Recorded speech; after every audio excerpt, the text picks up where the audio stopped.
6월 6일 토요일입니다. 고린도전서 3장 16절로 4장 5절입니다. 너희는 너희가 하나님의 성전인 것과 하나님의 성령이 너희 안에 계시는 것을 알지 못하느냐. 누구든지 하나님의 성전을 더럽히면 하나님이 그 사람을 멸시하리나.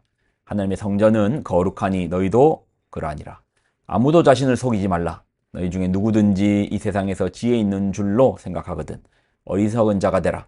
그리하여야 지혜로운 자가 되리라. 이 세상의 지혜는 하나님께 어리석은 것이니 기록된 바 하나님은 지혜 있는 자들로 하여금 자기 꾀에 빠지게 하시는 이라 하였고 또 주께서 지혜 있는 자들의 생각을 헛것으로 하신다 하셨느니라. 그런지 누구든지 사람을 자랑하지 말라. 만물이 다 너희 것임이라. 바울이나 아볼로나 게바나 세계나 생명이나 사망이나 지금 것이나 장래 것이나 다 너희의 것이요 너희는 그리스도의 것이요 그리스도는 하나님의 것이니라.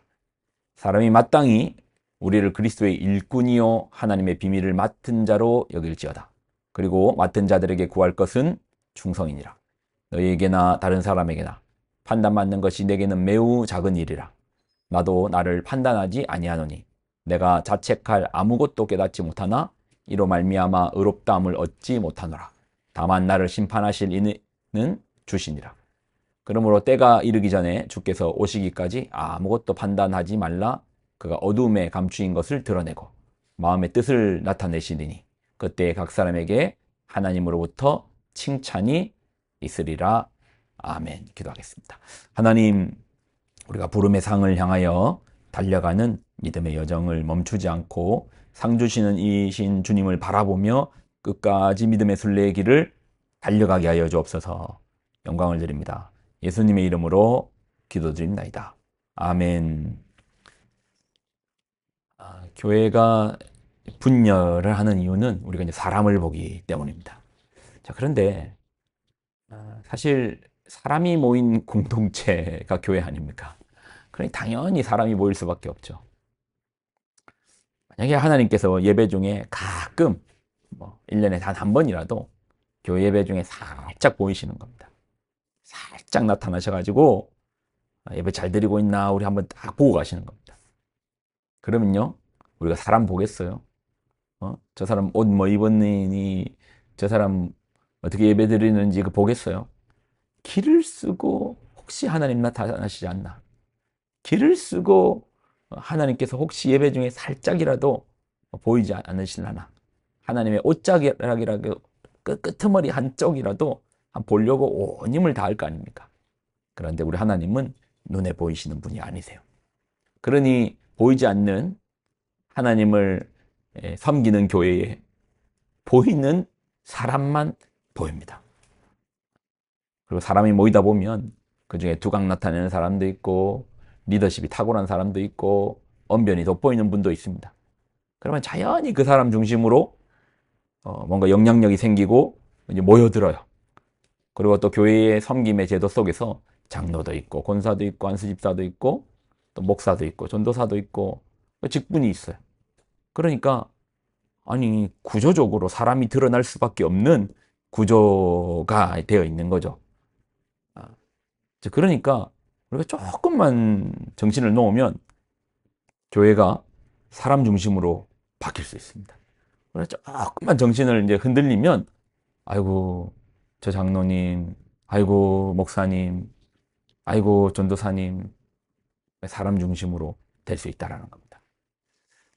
자, 그러면서 그래서 사람 중심으로 가면 안 된다, 하나님 중심으로 가야 된다가 이제 바울의 첫 번째 메시지였죠. 십자가를 바라봐야 된다. 자, 그러면 교회 안에 그럼 섬기는 사람 없어도 됩니까? 목사 없어도 됩니까? 교육자 필요 없습니까? 직분자들 필요 없습니까? 장로 필요 없습니까? 아니죠.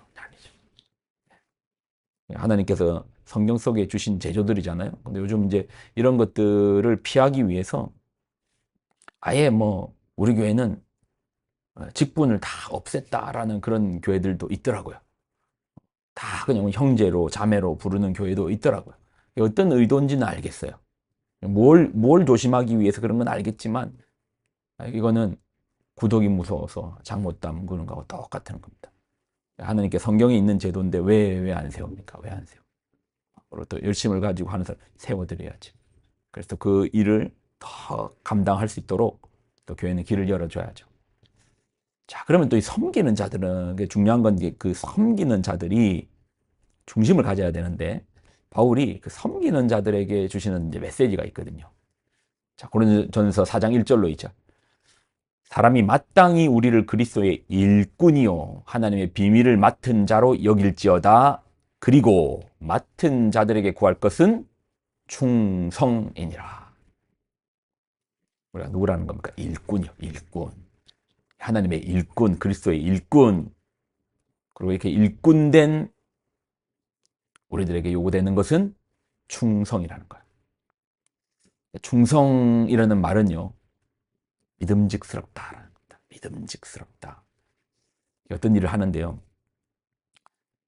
저 사람한테 일을 맡겼는데, 뭔지 얘가 제대로 못할 것 같아요.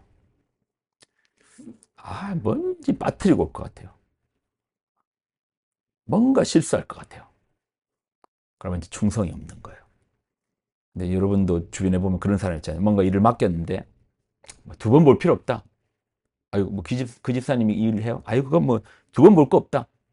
그 사람 충성된 사람인 거예요. 충성된 사람인 거예요. 하나님의 일을 할 때 하나님께서 아이고 윤 목사, 아유 두 번 볼 거 없지. 확실하지? 그러면 전 충성된 목사인 거예요. 네. 자, 그리고 우리가 집중해야 되는 것은 우리가 어떤 일을 할 때 계속 누군가의 판단 앞에 막 흔들릴 때가 많아요. 내가 이 일을 해놓고 저 사람들이 저 말하면 어쩌지? 내가 이 일을 하는데 저 사람들이 저렇게 평가하면 어떠지? 내가 이렇게 했는데 뭐라고 말하면 어쩌지? 여러분, 누구의 부름 받고 지금 일하는 겁니까? 그 사람들의 부름을 받고 일하는 겁니까? 하나님의 부름을 받고 일하는 겁니까? 바울이 말해요. 우리의 부르신 분이 하나님이신 거예요. 3절 너희에게나 다른 사람에게나 판단받는 것이 내게는 매우 작은 일이라. 판단받는 게 매우 작은 일이래요.